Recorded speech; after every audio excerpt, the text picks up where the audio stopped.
অবসরপ্রাপ্ত শিক্ষক শারীরিকভাবে যিনি সক্ষম আছেন তাকে শিক্ষা প্রতিষ্ঠানে নিয়োগ দেওয়ার জন্য তালিকা করার নির্দেশ দিয়েছে শিক্ষা মন্ত্রণালয়।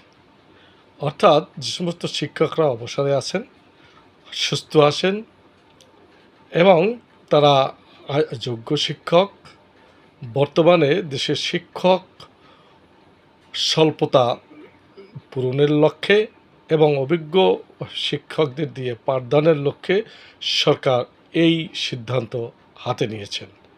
এখন ইউনো অথবা জেলা প্রশাসক তাদের মাধ্যমে এই লিস্ট হচ্ছে যে কারা কারা এই অবসরপ্রাপ্ত শিক্ষক আছেন এবং তারা শিক্ষক হিসেবে পুনরায় যোগদান করে শিক্ষকতা করবেন।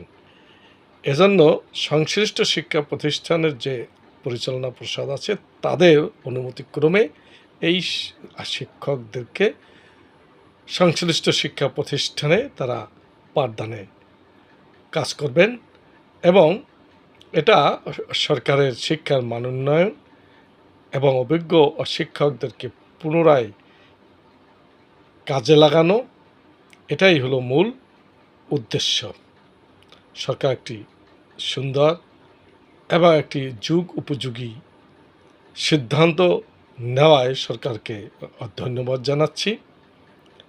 সাথে সাথে যাতে এটা সঠিকভাবে প্রয়োগ হয় সে বিষয়েও সরকারের সঠিক সিদ্ধান্ত নিতে হবে এবং সঠিক সিদ্ধান্তের আহ্বান জানাচ্ছি।